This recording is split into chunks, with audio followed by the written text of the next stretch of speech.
morning, and welcome to the Spatially Challenged Knitter and Friends. Yes, and it's November 2024, and we have finally made it back to Needlecraft Cottage in Pacific Beach. So thank you to Megan for letting us film in here again, and we're actually home. And Dev's actually home. I've been home. Well, and we have some a regular podcast. Yep. We have some finished objects, and Jenn has the most precious finished object that she's rocking down there underneath the table. Baby Lena has arrived. Yes. Exactly. My best knit yet. Yes.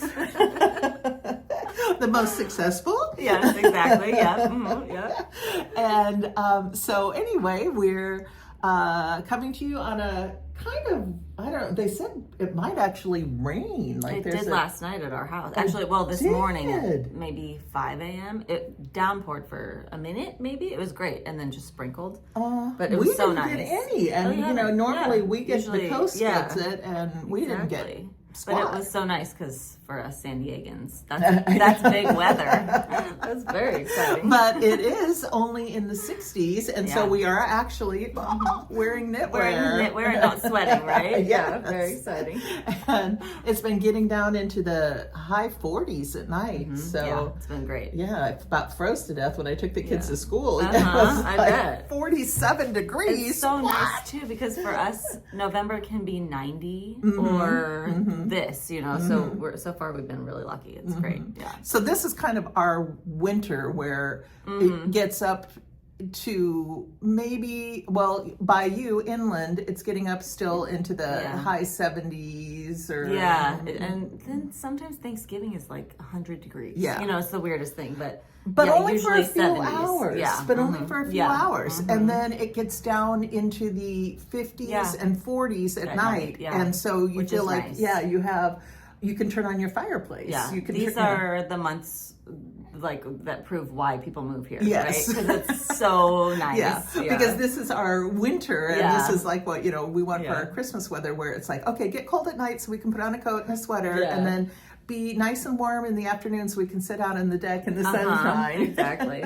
And try not to turn on our heat, because we usually don't. You might, because you got a new baby, but we usually don't turn on our heat. It's like you pile on another sweater or turn on the gas fireplace, and we have a little cozy up in the frigid temps.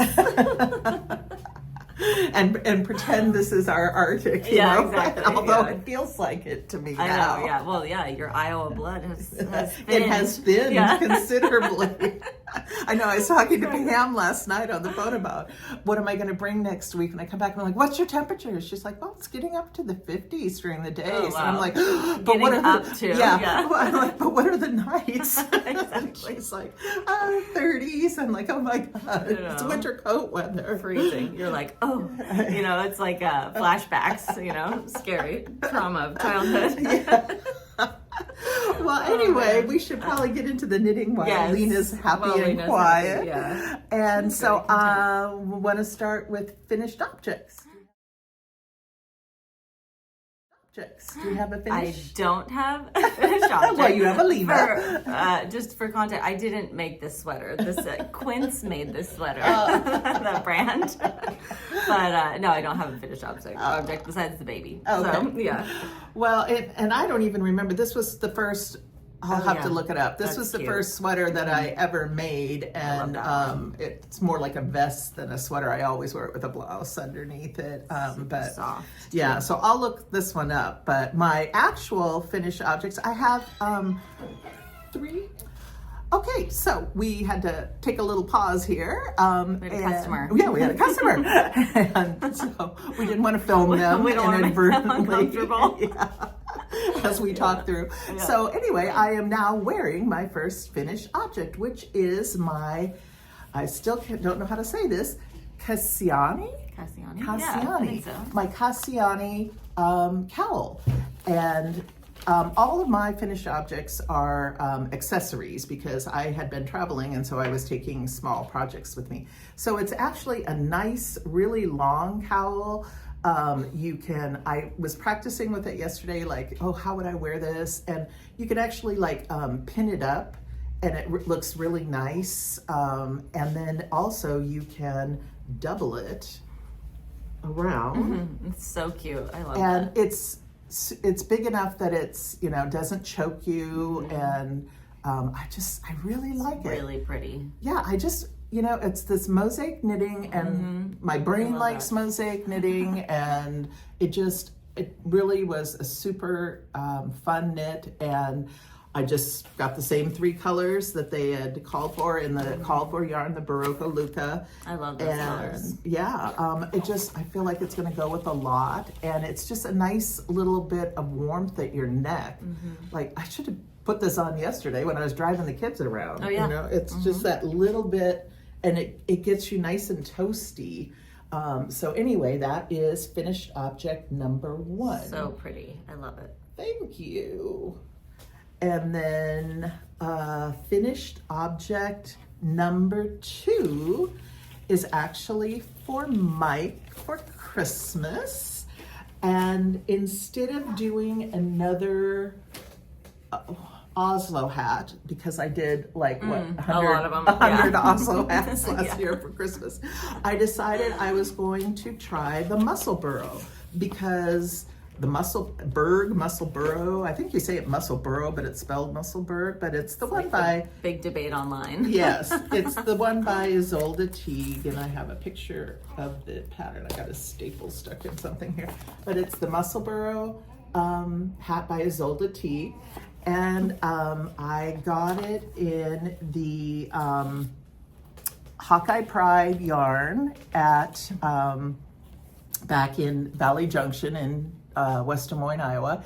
And so I have this much left of my Hawkeye Pride. Perfect. And yeah, I was like, I was really scared I was going to run out. So I started my decreases like an inch shorter than what it called for.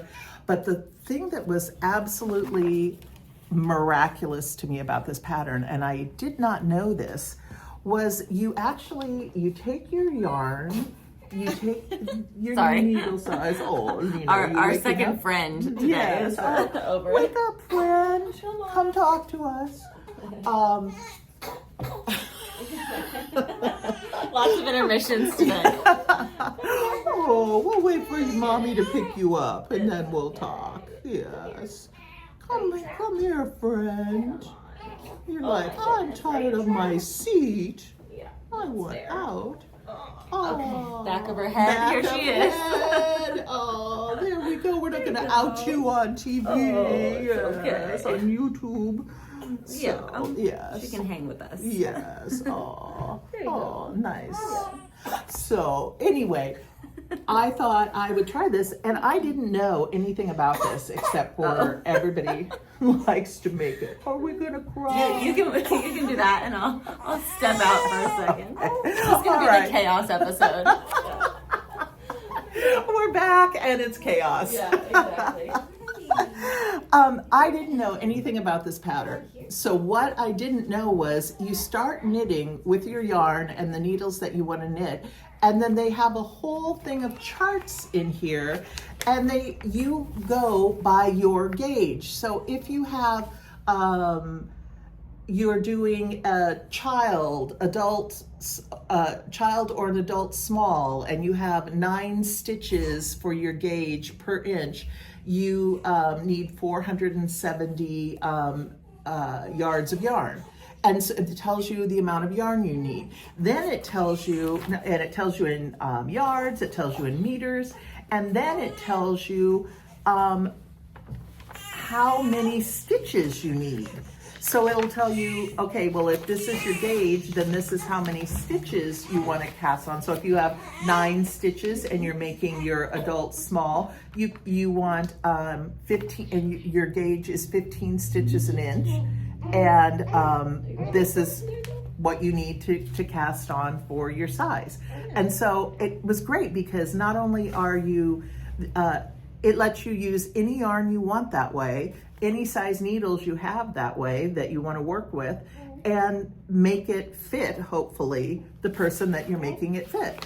And I thought it was a genius pattern because it gives you so much control, and it lets you use the yarn that you want to use. You don't have to, get a different hat pattern or do math or anything that, I wouldn't want to do, like math. And so anyway, I was able, and what you end up with is you end up with a tube like this. And this is double-sided, a tube, and then you put one side into the other side, and it's a little creased because it's been laying flat. And so you put one side of the hat into the other side of the hat, and then you fold the brim up. And I don't want to put it on because I made him an adult medium and I have a ginormous head, and so I don't want to stretch it out.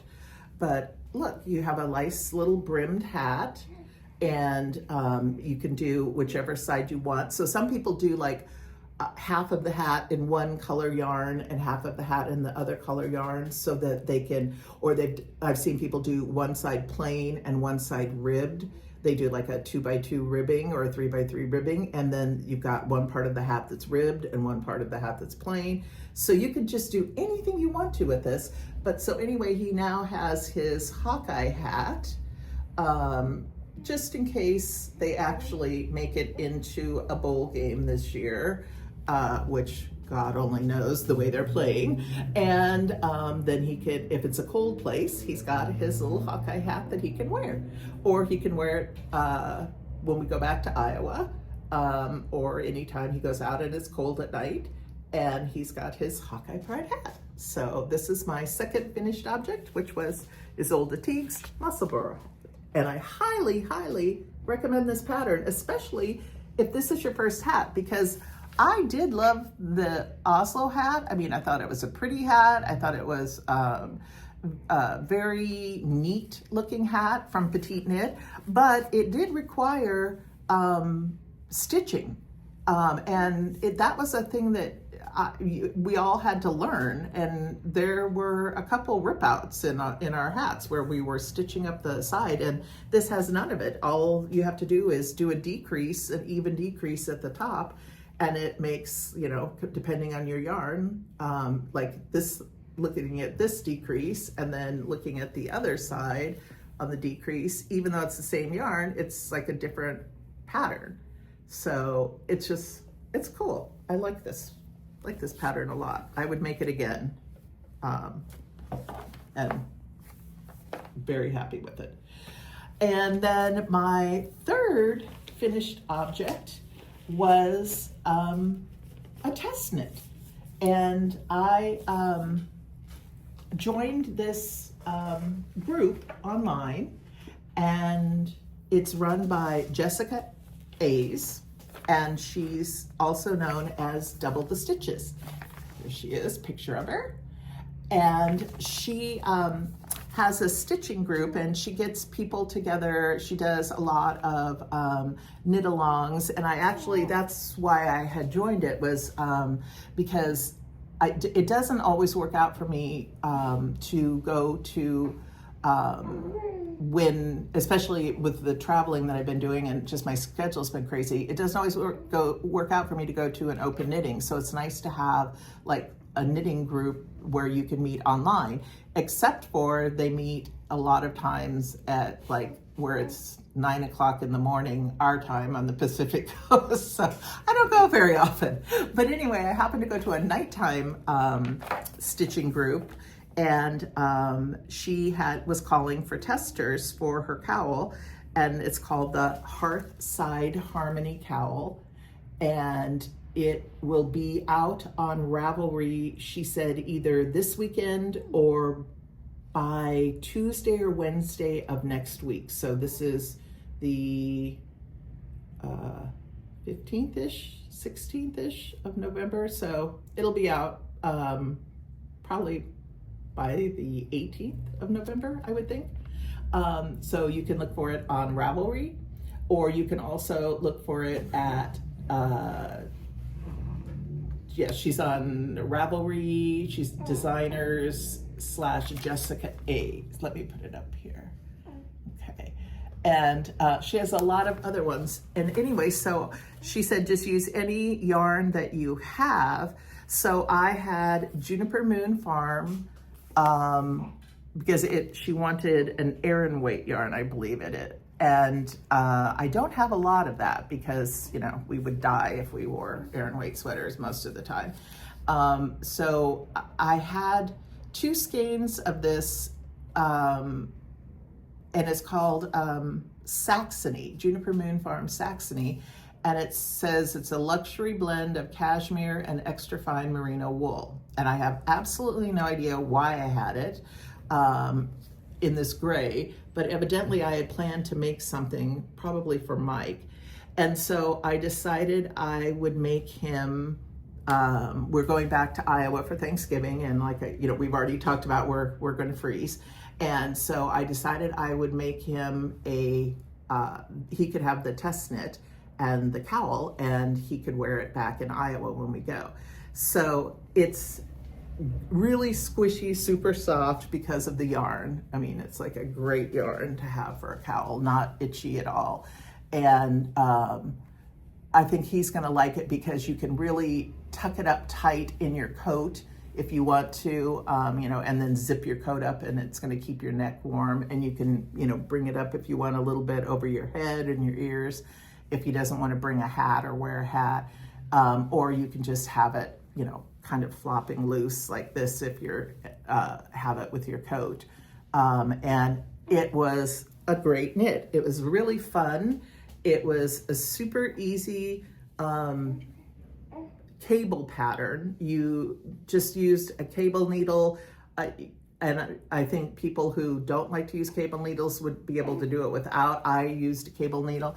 And it's only 2 stitches for the cable. So it's like a super easy one if you were just learning how to do a cable for the first time.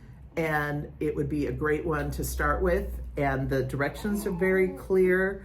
And it's a larger yarn and a larger needle size. So it goes by really, really quickly.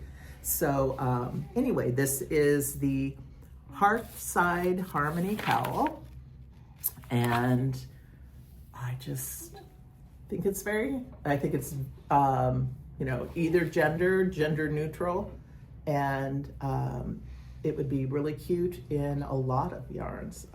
Some of the testers made it in like multicolored yarn. Some people made it in a solid yarn.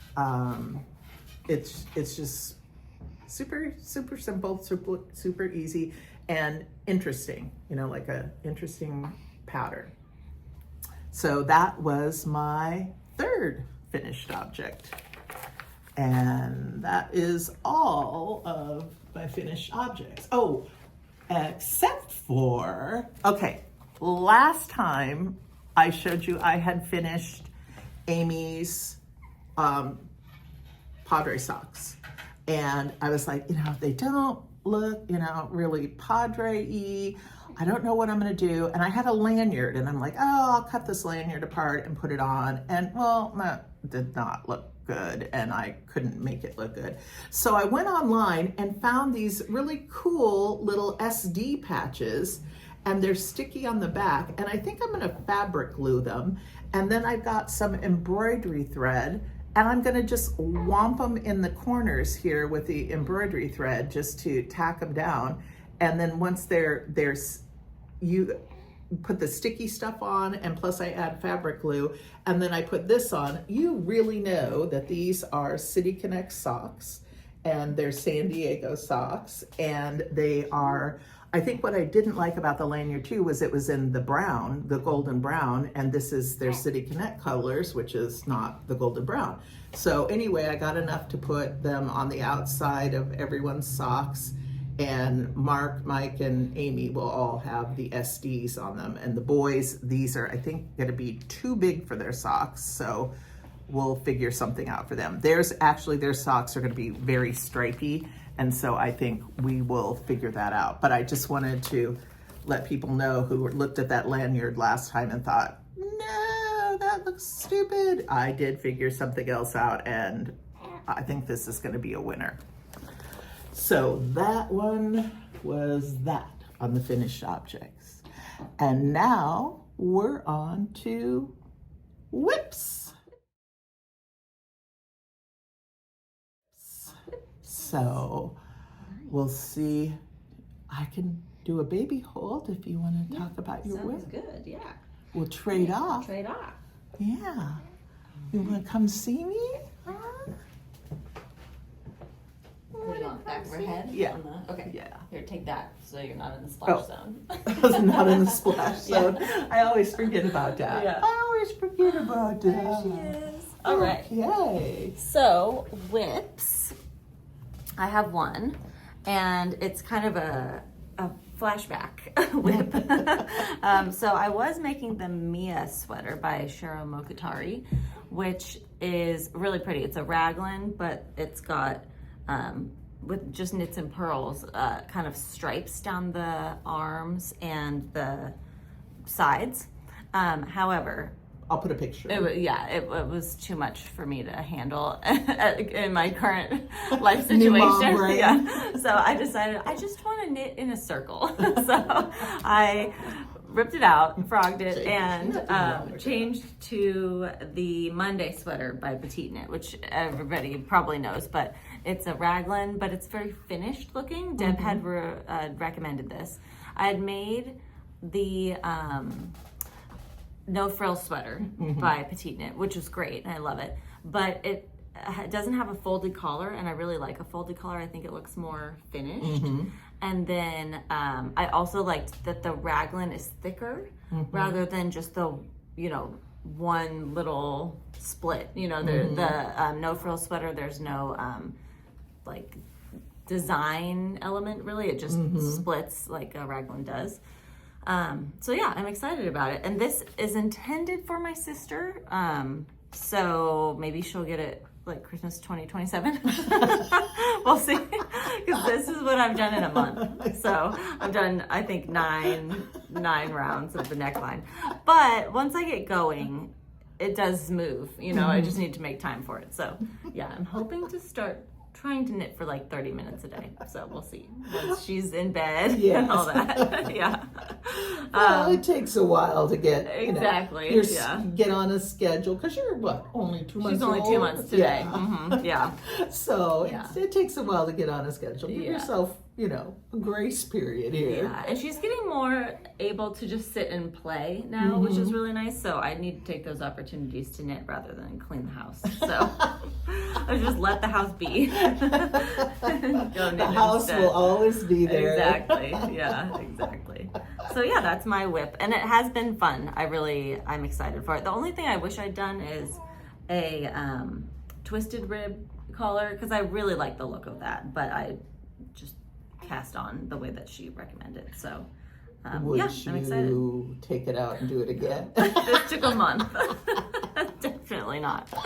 But it's too bad because I had made a twisted rib collar for the other sweater, but then I didn't know how many stitches I needed and all that, so I just ripped it out. But yeah, it'll be pretty though. This yarn is from Ritual Dyes in Portland, Oregon. It's a really pretty kind of foresty green, and my sister lives up there in Portland and loves this color, so that'll go to her someday. That's so cute. Yeah, that'll be nice. Well, why we have Lena up? Why don't yes. we hold up? Okay. Another. This is a FO, I guess.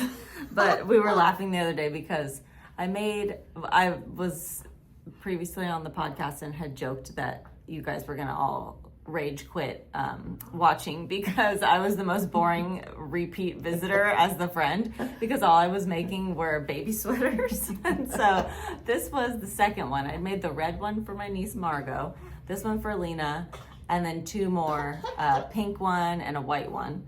And this one and Margot's are the 6-month size, and the other two I made were the newborn size. But you never gauge swatched. So yeah, the Knit Pearl girl knows what she's doing. I do not. She's the designer, and I just thought, oh well, whatever. You just cast something on, and it'll fit a baby eventually. But this is the 6-month size, and Lena's tall. She's already wearing 3-month stuff.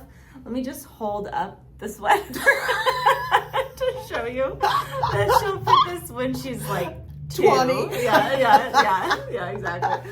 So I was cracking up. gosh. The good thing is that she'll be able to wear it for a while. You know, I can roll the sleeves up and whatnot, but I was cracking up. Like, this is for definitely like at least a 1-year-old. So the lesson here is gauge swatch. Yeah, gauge swatch, or just be okay with something being whatever size it turns out. Yeah. But very exciting. My friend Rachel's daughter Evelyn was able to wear her sweater the other day. She has a pink one, which is actually kind of this exact color pink. And I had knit the newborn size for Evelyn just because it's 2 balls of yarn rather than 3, and I wanted to get through these baby sweaters quickly. But Evelyn was born in August, and I thought she'd never wear it. And I thought it's just going to be an item for decor in her bedroom, and that's fine, you know. But she wore it just the other day. She's now fitting into it, so it's perfect because the newborn size fits now for the August baby, so that was great.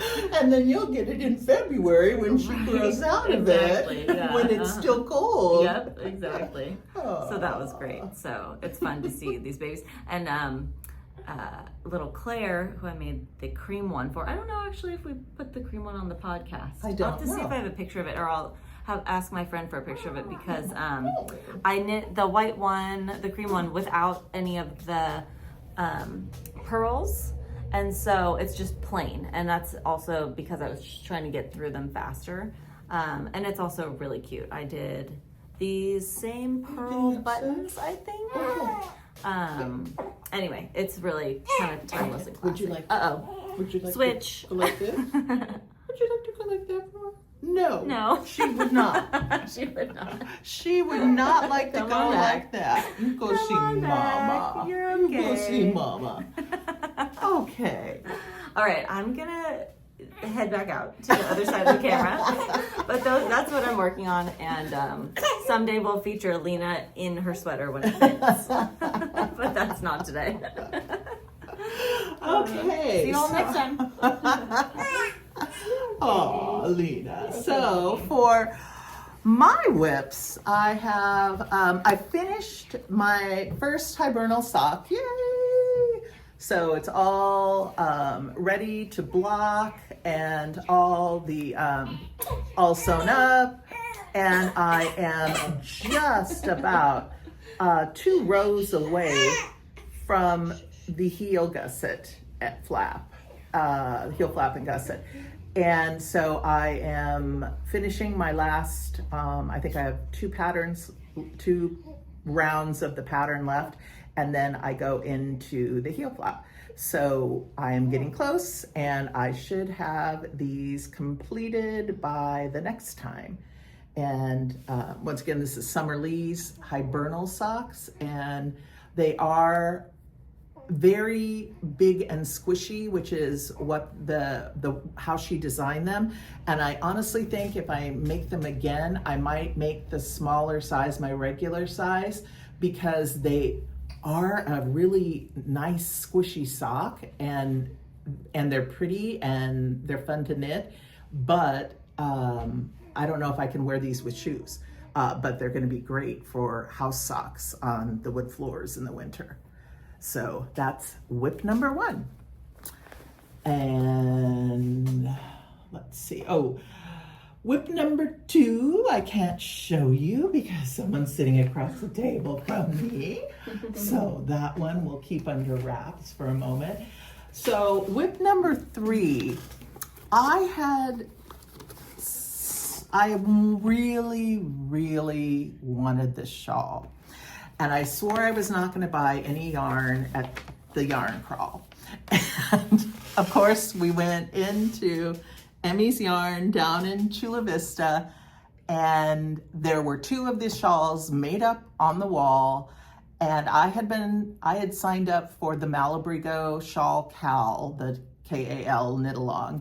And so I had been watching people make these shawls, and the shawl pattern is called the Lehigh shawl, and it was the Malabrigo shawl knit along, and it's got these beautiful, they call them buds.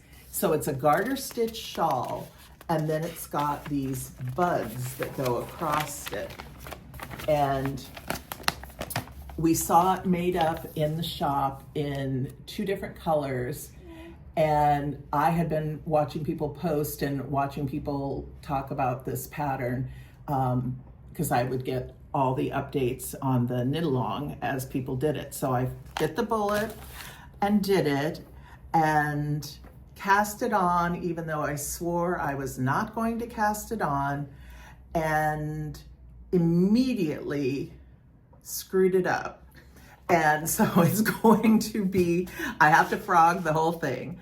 I mean, I think I'm right down here in this solid part, and I thought I was right on my first set of buds. I was really careful to put all the stitch markers in and to do the counting and to make sure that I was going into the right stitch. But then when I got up to do the second row of buds, which is where I was over here, nothing lines up. And so I'm completely off on the count. And this, like right here, is where the second bud should be, the center of the bud, because it should be exactly centered in between. So I went back through the cowl, and bless these 2 ladies, they went through and counted every single row of this, because in the pattern, it's a very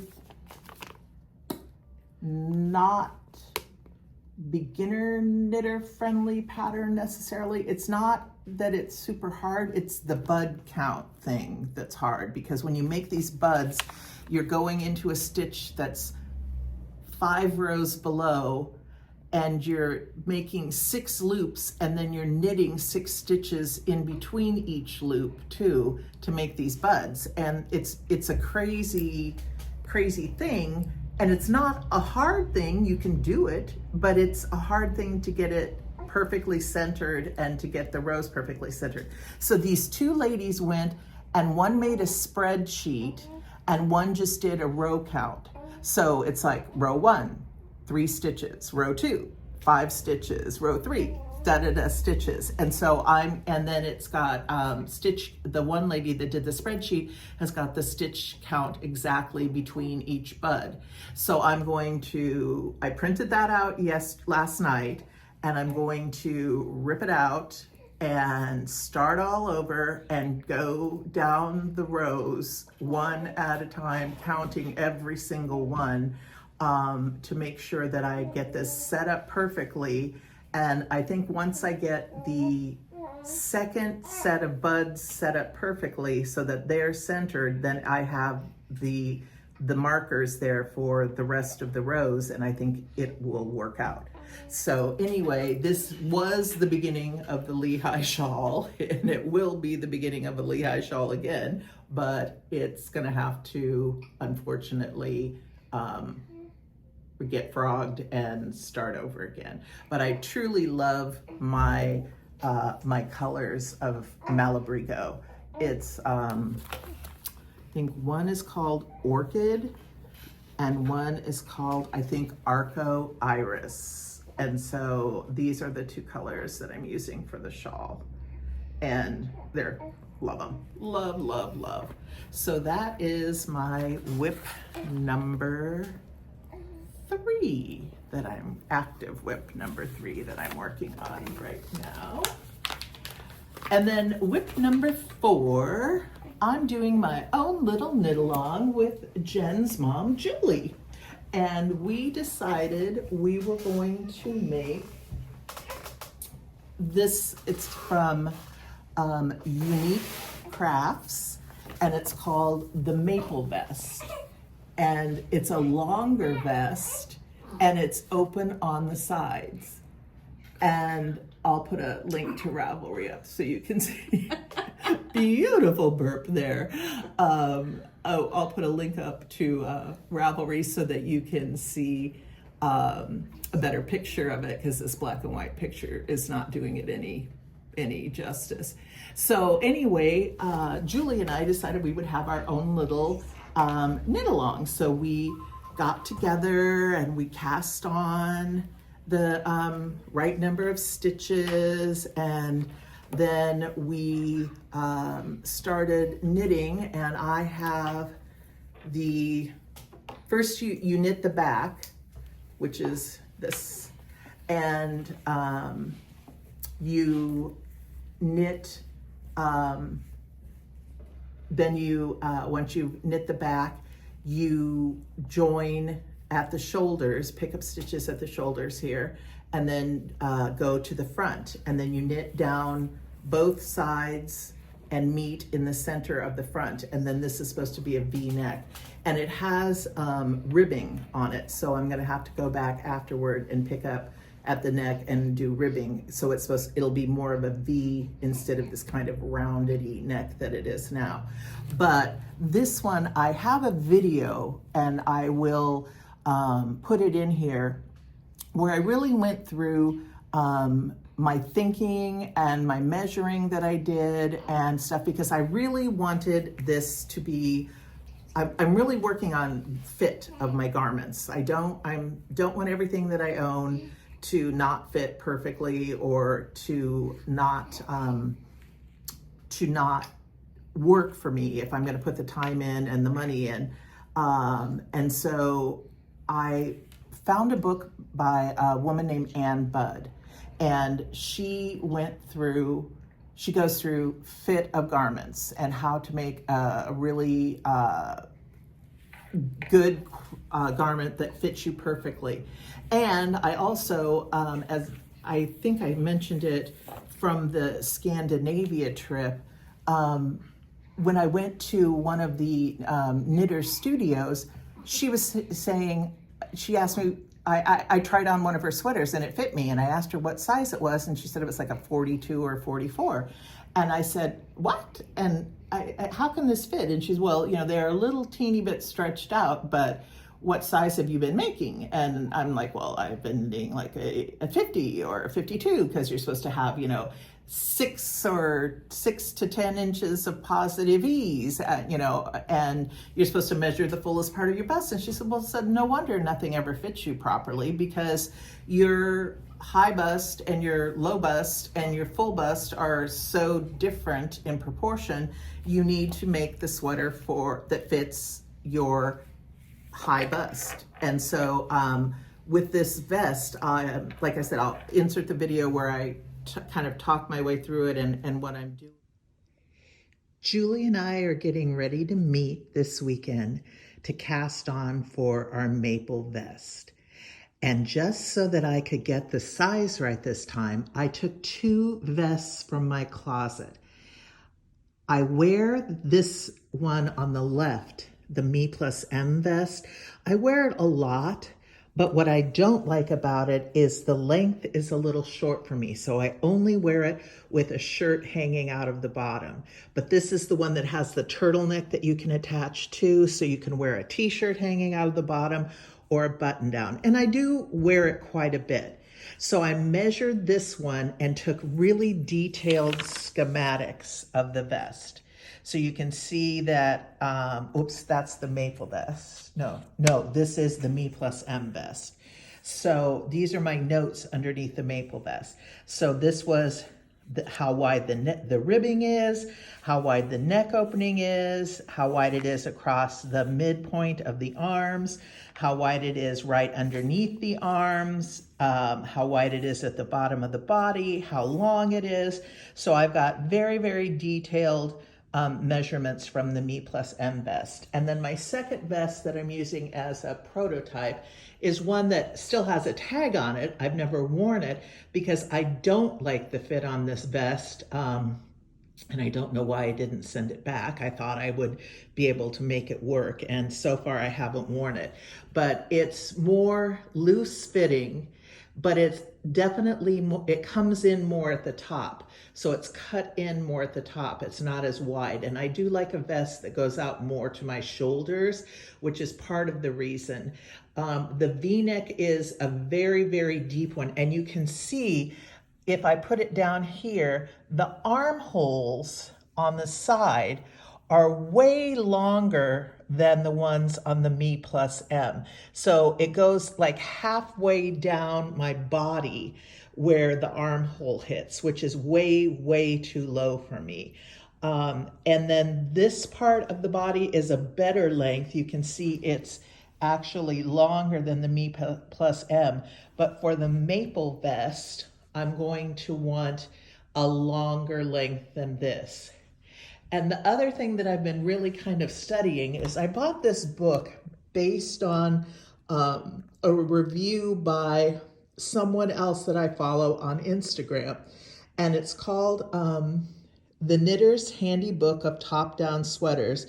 And it says Basic Designs and Multiple Gauges by Ann Budd. And I have really been kind of studying this book.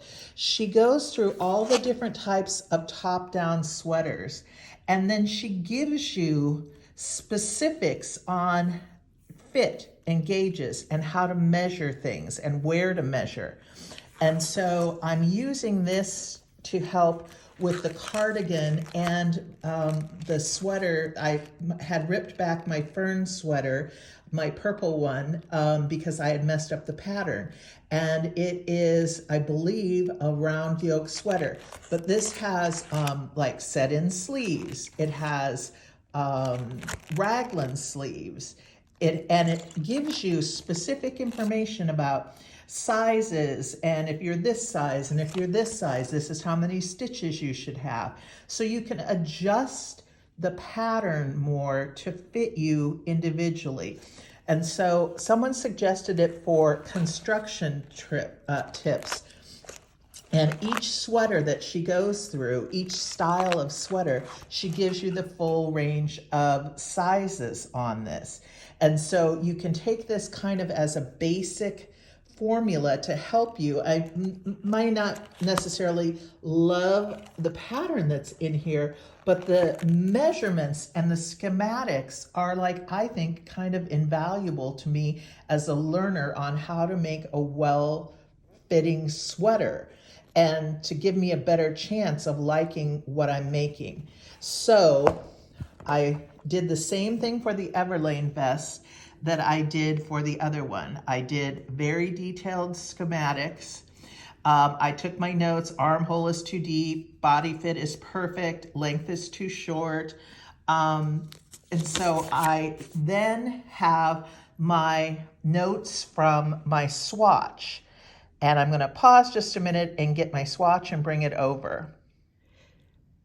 Okay, here's my contraption to help me manage my yarn, because I'm having to hold two separate strands of cobweb mohair and then my main yarn.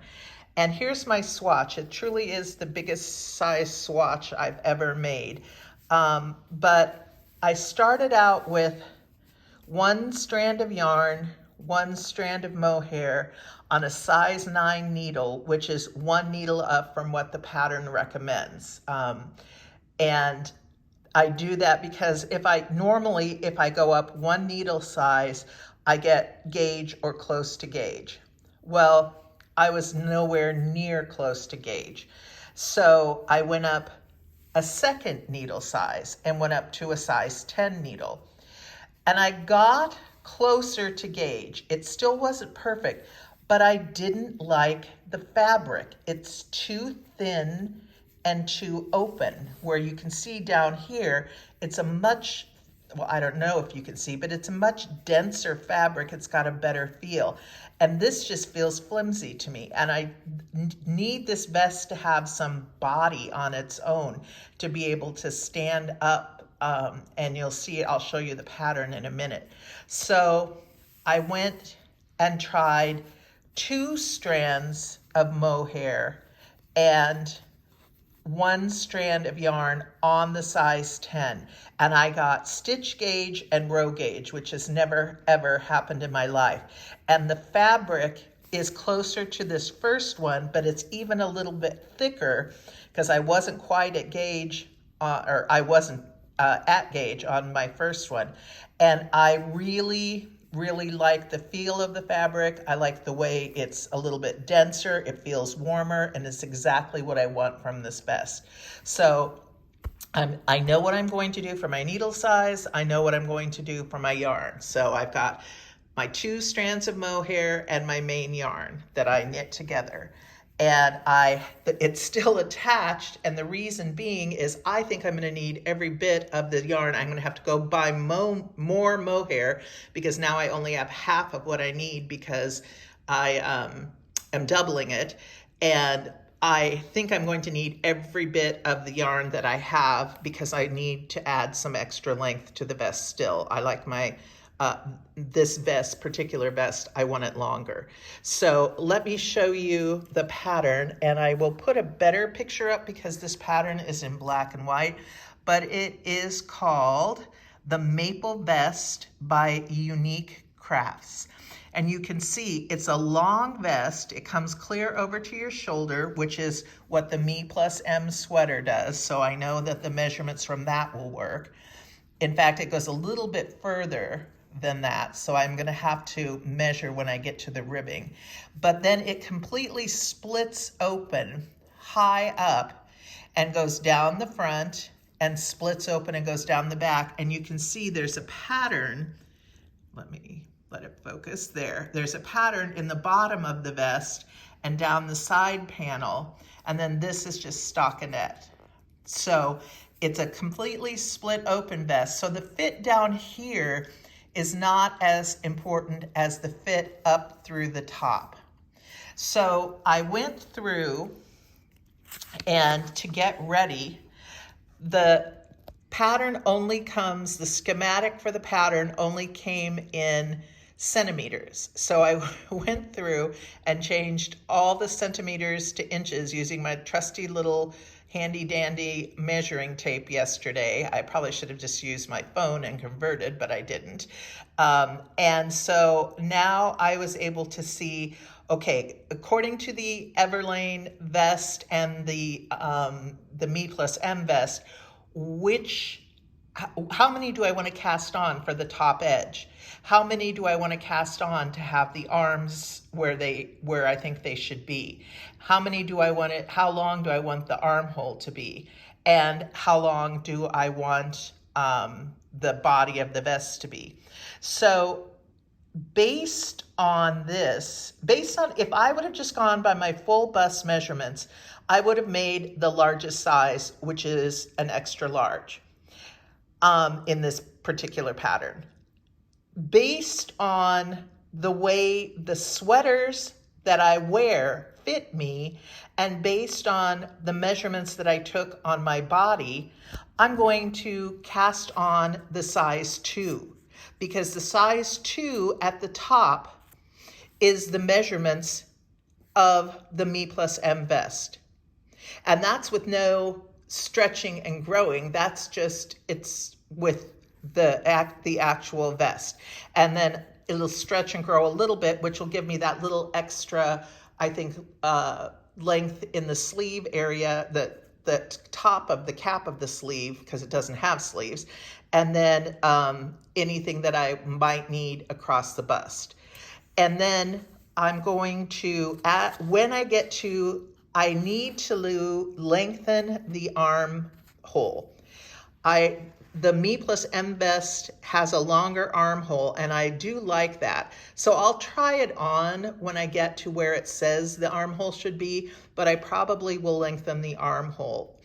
Then when I get down to the bottom, once I get to this part of the body, I'm gonna have to work a little teeny bit, and I may end up going up to the size 3 vest for the body, just to have it be a little bit fuller around my belly and hip area. And so I'll just add in some increases here. I can increase in at the sides and after the pattern round before the stockinette. So I can just do that, and then I will try it on again, and I will see what I want to do in length. But this was all, and so I've got all my pattern marked for when I want to switch over and what I'm going to do. But based on what I would have done just based on a bust measurement versus reading this book, looking at the construction, trying on garments that I actually have, measuring them, making a schematic of them, that's completely changed my plan for how I'm going to knit this sweater. So for those of you who are having the same kind of problems as a beginning knitter that I am for fit issues, this is where I'm at right now. This is my plan, and I want to see how this plan works, and hopefully it's going to solve my problems. So stay tuned for the cast on, and stay tuned for a maple vest update. But I actually, like, to the point where to get gauge, I'm sorry, I'm just dropped the ball of yarn that I'm using. To get gauge, I had to go and add in an extra thing, one extra thing of silk mohair to get gauge, to get it what it should be so that I would have the right count. So I'm using a mixture of Cricut, which is 100% merino wool, 415 yards, the color's cream, and held with 2 strands of this Daruma silk mohair, which is believe it's a Japanese mohair. And 1 strand wasn't enough. I had to have 2. So I'm gonna have to go back and buy some more. But I like the color that I'm getting. I like that the silk mohair is making it really shiny, and it lightens up this more creamy colored Daruma, and there's some little flecks of other colors in it. So I'm really happy with the way this is turning out. So Julie and I are meeting for knitting this weekend with Chris and Emily and Jenn, and so I want to see where she's at, and then I'm going to work on this weekend, and I hope to have this done by December so I can wear it with some like dark red, like a cranberry colored blouse underneath it to go to like a Christmas party or when we have the kids over for Christmas. It's just going to be, I think, a great vest. And I think it will be good for traveling too. So I'm really looking forward to this. So this was my big project, my maple vest from Unique Crafts. And that's pretty much on the works in progress that I'm actively working on right now. So got, the maple vest, the kids, socks and more socks, my socks, and then the City Connect socks, which have to be done by Christmas. So I'm gonna have to really buckle down and get those going. So I think that's it. All right, I'm gonna head out, but it's nice to see everybody again. And yeah, hopefully I'll be back on the podcast with a finished object before 2027. Well, because you're coming to knitting, I heard this weekend. That's true. Yes, so, I'll be there. Yeah. A babyless. Yes, babyless. Yes, I'll bring my collar of my sweater and see how far I can get. The goal is to finish the collar. Okay. So yeah, hopefully I can do that. Okay. Yeah. All right. Well, thank you for coming, baby Lena, and thank you for coming, Jenn. Yes, good to see you. Bye. Bye. Can you fix my? And I'm going to invite Megan to come in because I have a weird help can you fix my, and I also have I need some help because I just can't figure this out. Okay, so we're at this is kind of a bizarre help can you fix my knit, but this is I'm doing one of those Swedish death cleans, and so I decided I'm going through every single thing I own in my closet, and so I started doing my sweaters. And this had been like in the back of the closet because this is from the I want to say like late 1990s, early 2000s, because you can tell it's so long, it was tunicky, and you used to wear it with leggings, like skin tight leggings, and then you would wear your long tunicky sweater. And I love this sweater. It fits nicely, it drapes nicely. I still like the pattern, but it's way too long and I never wear it because this style of sweater is too long. And I think if it was just up to here, I would actually, and you can see how much longer the sweater is because the front and the back are even. I think I would wear the sweater because it's a great sweater. And I'm gonna go on a couple trips this next year where I need to have a couple really warm sweaters. And I think this one would be a great sweater. And I think, honestly, when we're looking at it, I think it's hand knit. If you look at the back and you look at it closely, this doesn't look machine knit. This looks hand knit to me. And so I hate, and of course, you know, back in the day, I got this when I was working, and I used to wear it to work when I was really, really cold. I was working out in a bungalow at that point in time, and you know how they have like no heat back out there. They have the one heater in the top of the bungalow, and you freeze to death. And so I would wear this with leggings to work and black boots, and thought, you know, I was really styling. So I would really like to save this because I'm sure I paid full price for it because I wasn't knitting at the time, and love the sweater. So my help fix my knit is to see if Megan thinks if we could run a lifeline across here and then frog the bottom of the sweater. And I don't know if we do it like right at the bottom here where these things come in, the little things, and not have an opening anymore, and take a picture of the way they did the hem so that we can match it. And when I say we, I will probably hire Megan to do this for me because this does not look like a me project, but it's a ribbing and then it's got the edging on it. And I think I think we could, I mean, I don't know if we can do it, but I hope we can. So help, do you think you can fix my knit? And we'll go back to the table and we'll look at it and we'll sit down and talk about it. All right. Okay. Okay, so on taking a second look at this, because when you came in, you showed it to me. Sorry, everybody. That's what it, you're running a business. Yep. Call them back. So we were trying to decide if it was machine knit or hand knit. It's really hard to say, honestly, because yes, it just looks ribbed the whole time. I'm curious if it's like fisherman ribbed, like the part of the Winterly cowl up here, because it kind of has the same effect. It kind of does. Yeah. Which is a pain to rip out and pick up stitches for.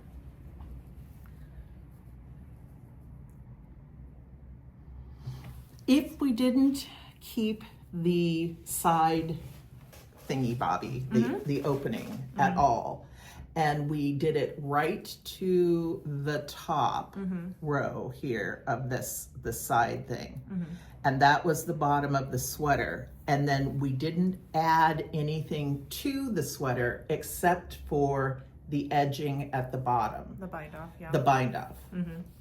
Do you think that would be doable? Yeah, probably. Like, as long as we're not trying to replicate it. Right. I think so. My only other concern is that it's seamed at the sides. So it was done in flat pieces and then sewn together. But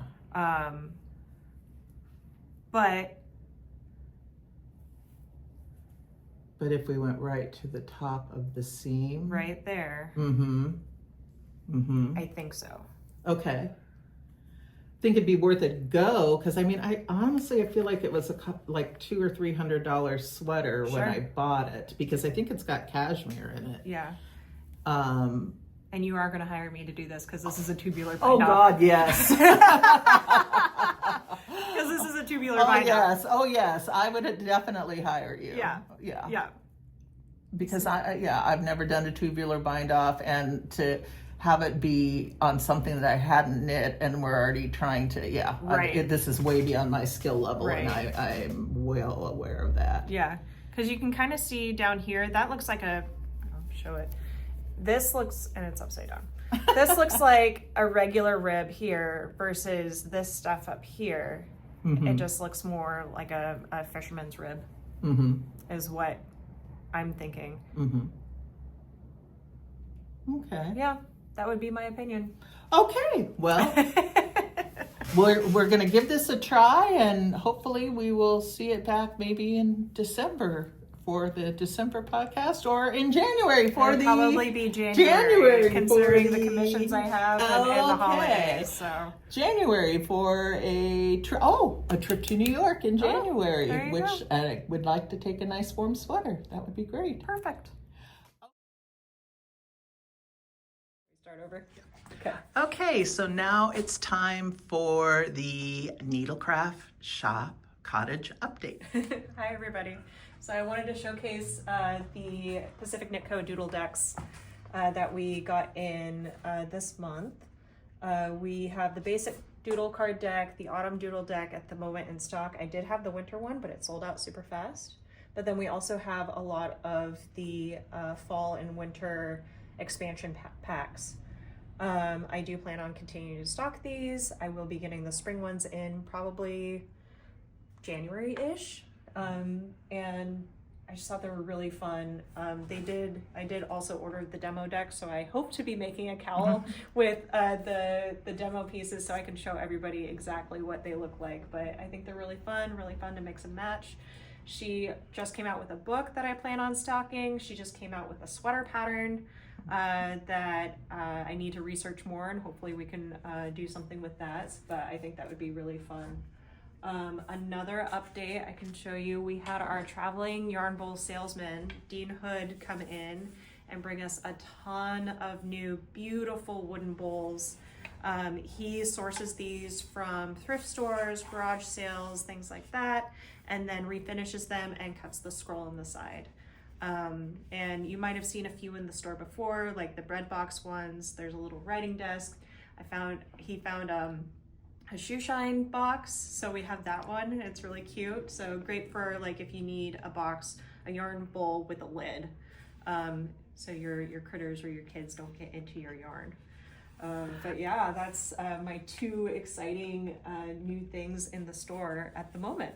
And then are the yarn bowls all on the website? They are not, but I'm more than happy to, if you inquire about a size, I'm more than happy to take pictures and send them off. It's really hard to have them all on the website just because they're all so unique and different. Mm-hmm. So this is definitely a in-store product, but I'm more than happy to kind of be your personal shopper.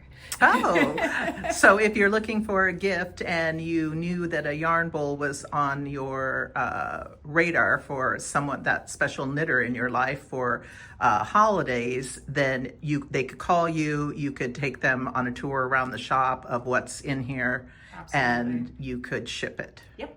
Perfect. 100%. Perfect. Anything else new coming up in the new shop? and exciting. We're definitely going to have some more restocks, hopefully by our makers market that we're planning on. We had originally planned it on December 7th, but I've changed the date to December 14th, just to give our vendors a little bit more time. Also, I think there's a lot of other events happening that first weekend in December. I think so. So we're preparing for that. So we're hoping to get more knitting for Olive, more daylights and nightshades, and restocking our blue sky fibers for sure for that makers market. Oh, also handmaiden. Okay. So that one's been a great seller for us. So yeah, we're excited. And then did you say something about a Mayak sale? Yeah, so we will be doing a holiday promotion for Mayak. I think we were planning on doing 15% off. So of the yarn that's in stock, yeah, right? of yarn in it that's in stock. I'm more than happy to order yarn for you, but that one will not be on sale. Okay. Yeah. And anything else, that classes or anything coming up? Indeed. So I am planning, let me put this here and grab my little sample. Okay. So this is a really simple crochet pattern, and it's called the One Skein Chevron Scarf, and it's a free pattern on Ravelry. Oh, it's really pretty. Yeah, and it works up super fast. This was probably about an hour of work. So I'm going to be holding a class on getting you started, working on reading the pattern, and figuring out any troubleshooting items that you might come across as you're reading the pattern or working on the scarf. It comes in 3 different sizes. This is the smallest one for the sample. But so if you make it wider, you might need more than 1 skein. But it's a really quick holiday item for that fiber lover in your life, or something if you just want to make something really personal.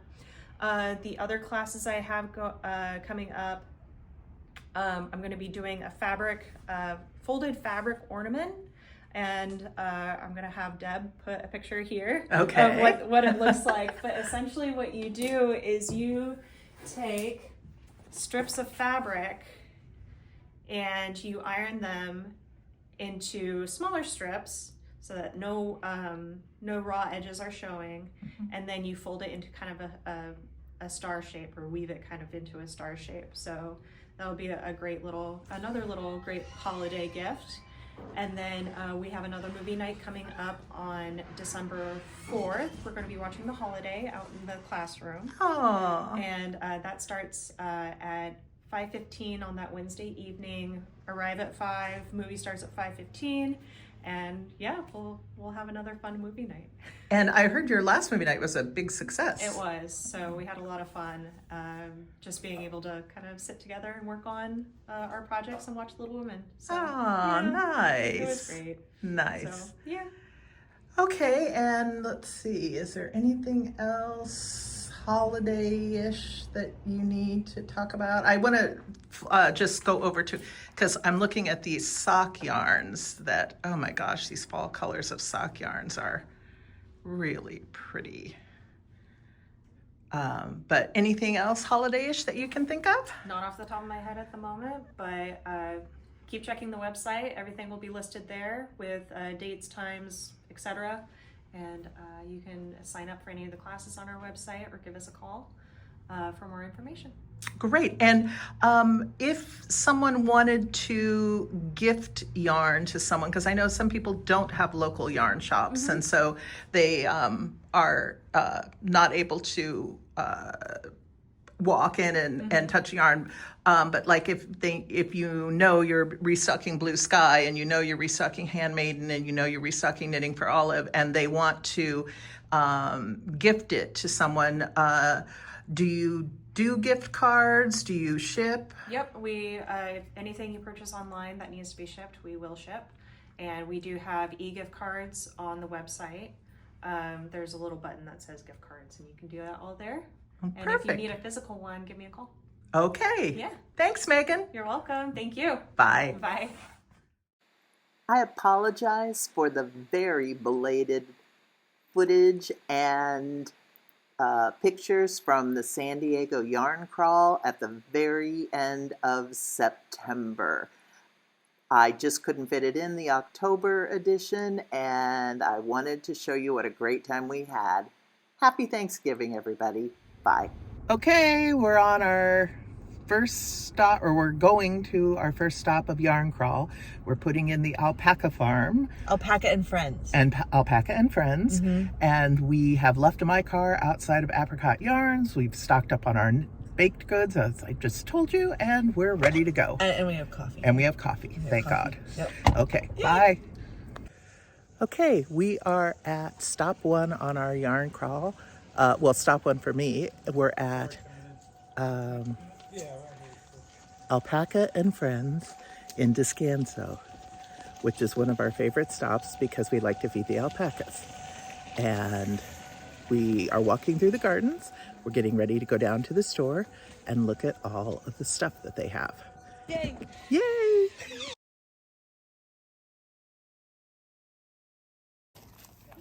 Okay, here's an alpaca. And we have emus down at the bottom. Or emus. Hello, little alpaca. Hello. I love alpaca eyes. They just look sweet. Can you see the emus down at the bottom? This is our favorite place. It's just, we're out here first thing in the morning, and so it's not 100 million degrees yet. And it's so peaceful. And we get to see animals. Okay, I'm inside the general store. We have our little alpaca toys. Tons of t-shirts and cute little baby onesies. I'm getting a t-shirt for the boys, one for Brad, and one for Emmett. Totally cute. Look at these alpaca socks, like crazy. And look at the ones up here with the alpacas on them. They're so cute. Look at over here, the alpacas. Oh my gosh, and hats. Oh my gosh, and an alpaca hat. Look how cute that one is. Fingerless mitts. Super cute stuff.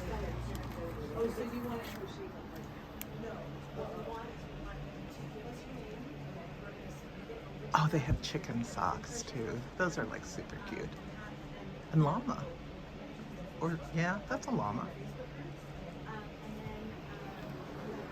And what's over here? Oh, and follow them on social. Oops, let's see if I can get this without a glare. Sorry. Alpacas and Friends Descanso. Oh my gosh, look at these socks. Like if I needed a pair of big heavy socks, I would so get these socks. And they're on sale too. Oh, look at this one. So stinking cute. Oh, jam.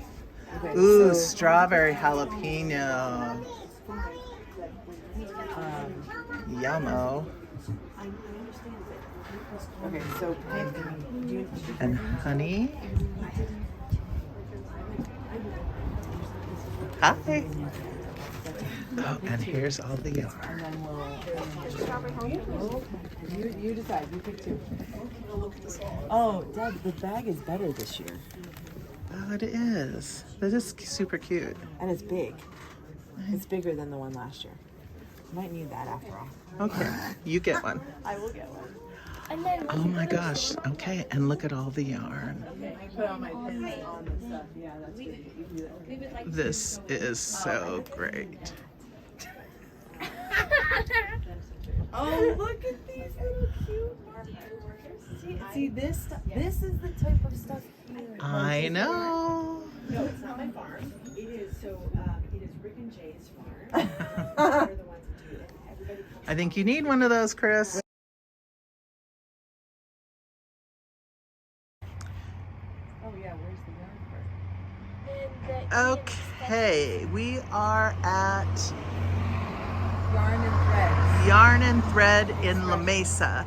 This is our second/third, because Chris and Emily went to the other alpaca farm last night, stop on the yarn crawl. So we're ready to go in. Okay. We're inside. Ooh, look at the gift basket. And the buttons. Oh my gosh. Chris, you have to see these buttons. I've never seen such big buttons in my life. Okay, say, oh, buttons again. I'm not into buttons. I'm not a buttons person. Oh, stop it. Look at these big buttons. That's huge. I know, look at that. Amazing. I think they're cool. They are cool. Very cool. For the record, they're cool. And look, here's the yarn crawl shop drawing, which is Nora. Look at that. Wow. That would be a good one to win. That would be a great one to win. And then the other cool thing that we found that I think this is the cutest. Look at these. Look here, this one. Look. You can make a softie. And then it has the little head attached to it. And So then all these guys are I'll little show you heads. around the corner because they have made it into a hat too. And look, it comes with a little head already there, and you just make whatever you're going to make for your baby to be, your kid. And they have all these different things. And look, around the corner, someone made it into a hat. That is like this cutest thing. What are you making, Em? So you're knitting in the wild, crocheting in the wild. Crocheting a friendship bracelet. Probably for me because, you know, we're friends. Yeah. You're like, yeah, right. Yeah, right, Andy Deb. But you're crocheting in the wild, in La Mesa. All right, I'm going to turn off for a minute and go look. Okay, Chris found something really cute. Okay, I am not into buttons, but I could buy into the buttons if it matches with the crochet. Super cute. Okay, I have to do a close-up because you're right. Those totally match with that. Yeah, isn't that adorable? That is great. So cute. And I'm liking this. Did you see these little washcloths for kids? Oh, that's cute. Look, they got little bunnies. I like when it's knitted. Some circulars.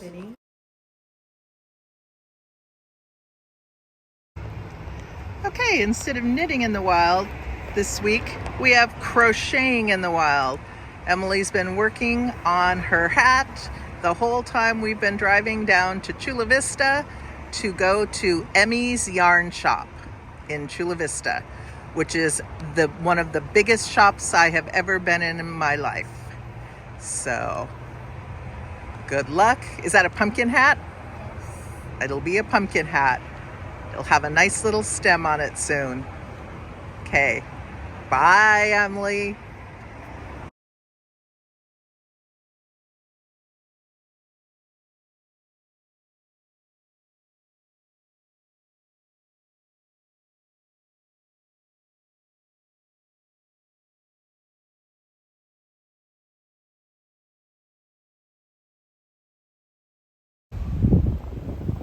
Okay, I'm just down from Barracks 19 in Liberty Station where I just came out of apricot yarn. And Chris, Emily, and I are done with the yarn crawl. So I'm gonna come up in the shade underneath this handy giant pine tree and show you, well, I did end up getting a couple things. Now, part of the stuff in here is for my friend Julie. She wants to do a vest, and so we're going to do a vest knit along. Airplane going over.